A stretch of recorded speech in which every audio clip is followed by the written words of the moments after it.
Bonsoir. Pour notre dossier défi des nouveaux arrondissements, ce soir, cap sur le 6e arrondissement. Une commune confrontée à plusieurs problèmes, notamment routes impraticables, caniveaux obstrués. Les habitants témoignent. Autre chose, bien que la mairie de N'Djamena ait interdit les jouets comme les pétards pour préserver la quiétude publique, ils inondent pourtant le marché et se vendent facilement. Un défi majeur à l'approche de la fête du Ramadan où leur utilisation devient fréquente.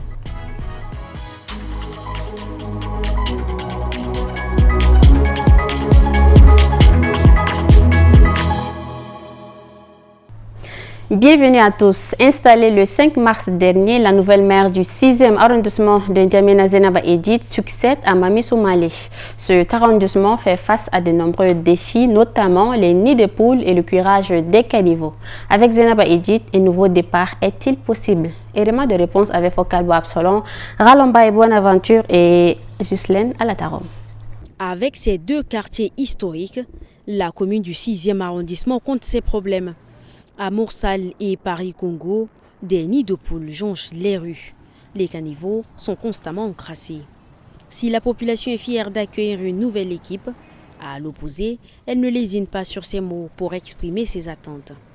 Il faut que certaines rues, là, les canalisations soient repères et ils doivent se nettoyer la route de temps en temps. Et les citoyens aussi, ce n'est pas seulement le maire qui va travailler. Et avec des nids de poules partout sur le goudron, c'est aussi quelque chose où j'aimerais tirer l'attention pour cette nouvelle maire, s'il peut nous arranger ça. Que nos rues sont toujours obscures et nos caniveaux ne sont pas curés aussi. Donc, par rapport aux anciens maires, je n'ai pas de critique, mais pour le nouveau maire, j'aimerais qu'il commence dès maintenant à curer les caniveaux et à rendre l'espace public propre, permettre les douches publiques pour les gens. La chef de la circonscription Zenaba Edith dit être consciente des enjeux liés à son mandat. La vision, c'est mettre la commune, c'est la propriété de la commune. Il faut que la commune soit propre pour que la population vive en paix, sans maladie. Ça, c'est la vision. Donc ma vision porte beaucoup sur l'assainissement de la commune du 6e arrondissement. Le premier conseil municipal de la commune du 6e arrondissement a été installé en juillet 2012. Pour ces 4 années, la population regarde Edith Rayara désormais pour un nouveau départ. À moins de 2 jours de la fête de Ramadan, la conseillère économique de la province du Salamat, précisément à Amtiman, a visité le marché de bétail. Son seul objectif est de vérifier si le prix des moutons est accessible à la population.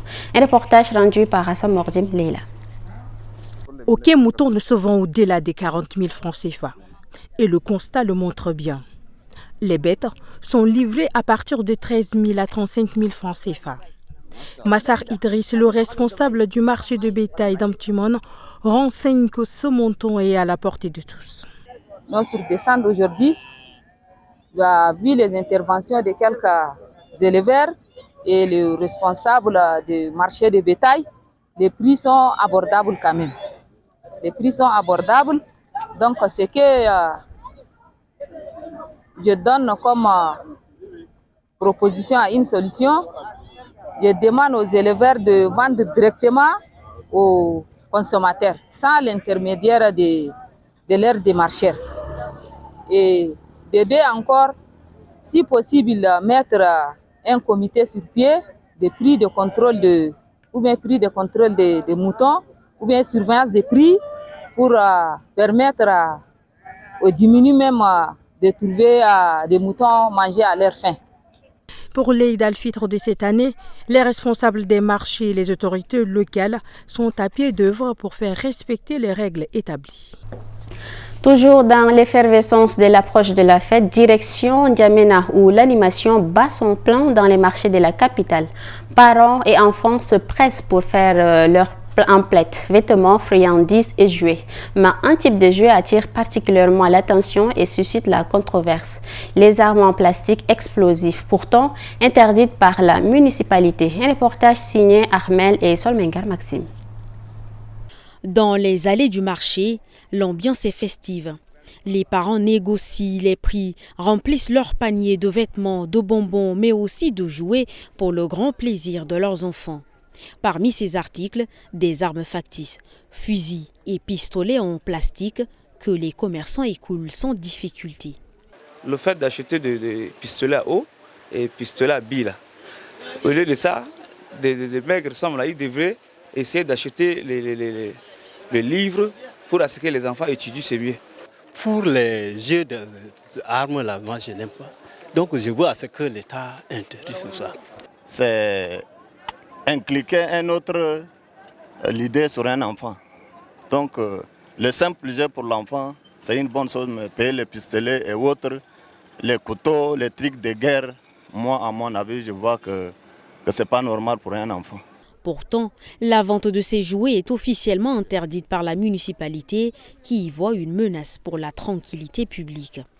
Une mesure rarement respectée, comme en témoigne la présence visible de ces jouets sur les étals. Si certains parents n'hésitent pas à les acheter pour leurs enfants, d'autres estiment qu'ils ne sont pas adaptés. Les parents, parfois, ils viennent avec leurs enfants. Et quand les enfants sont choisis, ils leur donnent. Parfois, eux-mêmes, ils choisissent. Entre la législation et la réalité du terrain, le débat reste ouvert. En attendant, ces jouets continuent d'inonder les marchés de N'Djamena. À la Tarom Ghislaine pour le rendu. Place maintenant à Atara Naidongarti pour un condensé de quelques informations essentielles. Dans l'actualité en bref, le ministre de la Sécurité publique Ali Ahmad Agabache a émis une circulaire de 27 mars 2025 rappelant aux usagers des engins à 2 et 4 roues leur obligation de se conformer à la réglementation en vigueur. D'après cette circulaire, les engins non immatriculés dotés de fausses plaques, non dédouanés ou équipés de vitres fumées sans autorisation doivent être mis en conformité. Le document rappelle également l'interdiction stricte du port illégal d'armes à feu, de l'usage de projecteurs modifiés et du transport en Amazon. Une période de 3 semaines allant du 3 au 24 avril 2025 a été accordée pour permettre aux usagers concernés de se mettre en règle. À l'issue de ces délais, prévient le ministre, des sanctions rigoureuses seront appliquées contre les contrevenants. Le syndicat national des agences du ministère de l'élevage a décidé ce 27 mars de reprendre une grève sèche et illimitée à partir du 28 mars en raison de l'absence d'avancée dans les négociations avec le gouvernement. Après une suspension temporaire de la grève en février et mars 2025, le syndicat met en garde contre les risques liés à la consommation de viande sans contrôle vétérinaire. Il appelle également le président de la République à intervenir rapidement pour permettre en œuvre la révalorisation des salaires promises. Pour finir, un autre corps sans vie, celui d'un adolescent d'environ 16 ans, a été retrouvé ce vendredi 28 mars 2025, portant à 3 le nombre de victimes de noyades dans le fleuve Logone à Mondou en l'espace de 2 semaines. Le corps découvert ce matin est celui du cousin germain de la victime repêché la veille, jeudi 27 mars, aux environs de 20h. Si nous ne reprenons pas nos responsabilités, nous risquons de perdre tous nos enfants. En seulement 2 semaines, nous avons enregistré 3 cas de noyade. Salah Mbaynodi Alfé, administrateur délégué du 1er arrondissement de la ville. Malgré les campagnes de sensibilisation, Mbaynodi Alfé appelle à une implication plus concrète des autorités compétentes. Il propose notamment le déploiement des forces de l'ordre aux abords du fleuve Logone pour dissuader les enfants de s'y rendre et éviter de nouvelles tragédies.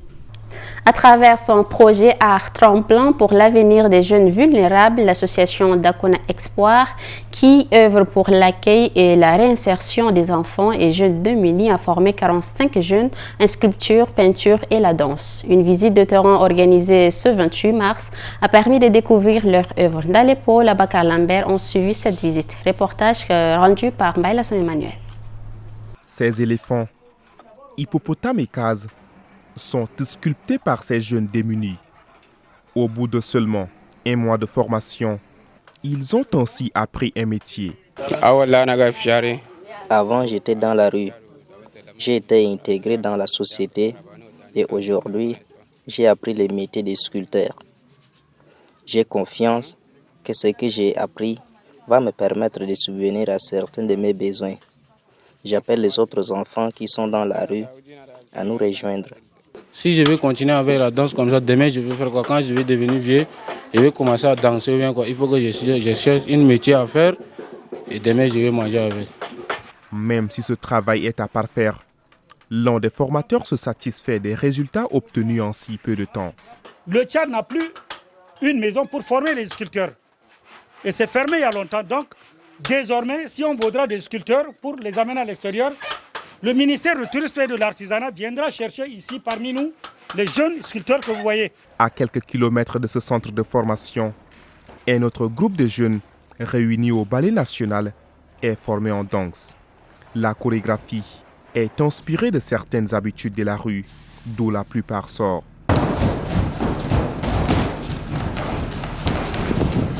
Enfin, au siège de l'association, un dernier groupe est formé en peinture. Leurs tableaux racontent leurs histoires, souvent douloureuses. Moi, j'ai grandi avec des frères soulard. En fait, ils ne s'intéressent pas sur moi.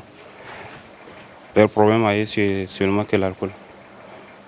Donc, j'ai eu l'occasion de dessiner cette chose pour leur prouver que l'alcool, ça ne colle pas avec, comment dirais-je, l'école. Par ce projet, l'association Dakuna Espoir, qui contribue à l'insertion socio-professionnelle des enfants par la danse, va au-delà en explorant d'autres domaines.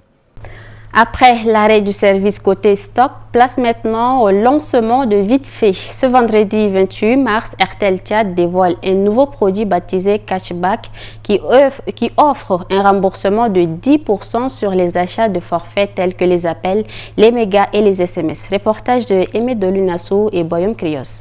C'est un nouveau produit qui s'ajoute à la gamme de services d'Airtel.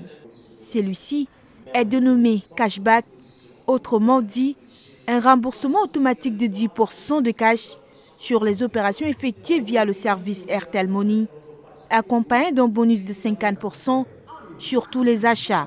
Aujourd'hui, en termes de benchmarking, dans toute la région, on n'a jamais un produit tel que Airtel Money avec des avantages, mais surtout avec un remboursement lorsque le client achète un forfait de type, achète un forfait, que ce soit appel ou SMS ou Internet. Donc nous allons voir rapidement comment aujourd'hui, lorsque nous achetons nos forfaits, comme d'habitude. Ce nouveau produit vise à répondre aux besoins des abonnés d'Airtel Tchad. Et à chaque fois, nous écoutons le cœur de nos consommateurs, de nos abonnés, pour pouvoir sortir des produits et des services qui répondent à leurs aspirations, à leurs besoins. Après plusieurs jours d'essai, le nouveau produit Cashback est désormais opérationnel sur l'ensemble du territoire national. Airtel Tchad a d'abord dévoilé son nouveau produit de téléphonie mobile avant de procéder au dernier tirage de la promotion Chédid lancée il y a un mois.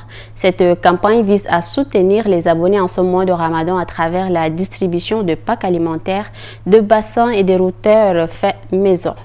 C'est sur ce que s'achève cette édition. Merci à vous de l'avoir suivi. Bonne suite de programme.